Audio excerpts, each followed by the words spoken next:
Hello there, it's Steve from Atlantis with another exciting tale of Atlantis. This tale was from a Magic tournament I went to. I believe it was a Pro Tour qualifier very far in the past. I don't remember the year, but it was the time frame when Tempest block was in Standard.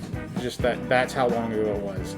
And this is obviously way before the volume of internet usefulness for Magic decks was much smaller. You had to know the resources to figure out what was in the meta and what you should prepare for at bigger events, etc. In our particular play group, Mox Diamond was a standard card at the time because it was in Stronghold. In our particular play group, which we played with dual lands and Moxes, we were like, Mox Diamond's just trash. Like, why would you want to discard a card it's just no good? So in our small play group, so no one cared about Mox Diamond. For folks that played a lot of Magic during that time frame, obviously Mox Diamond's incredible. Our views were a bit skewed. We go to this tournament. I am playing a black-green deck, primarily land destruction. Obviously some kill conditions and things like that, but it was heavy land destruction. Obviously, land destruction is probably not a great call when Mox Diamond is a thing, because the only thing I had to kill artifacts was Creepy Mold, which cost 4 mana, which is not that helpful. So obviously I didn't do well.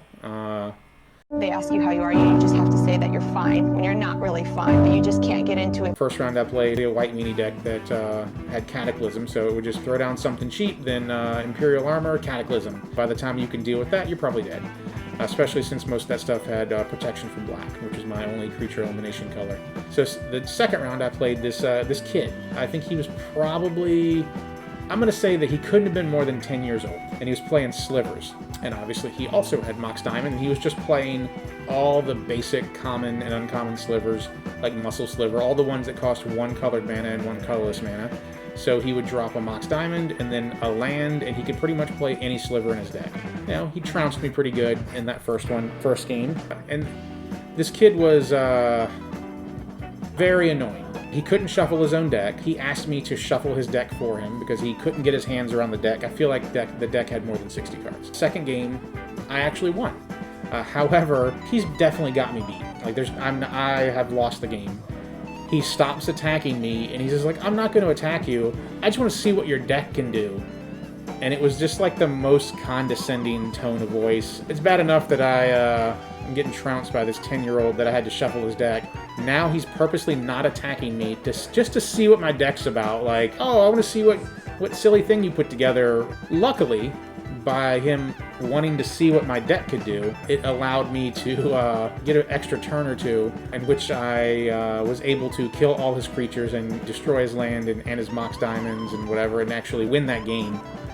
It was super lucky. I won the game with 1 life, but whatever, I won. Like, the kid's just low-key trash-talking the whole time and real condescending, and, I would go to the third game, and I definitely lost.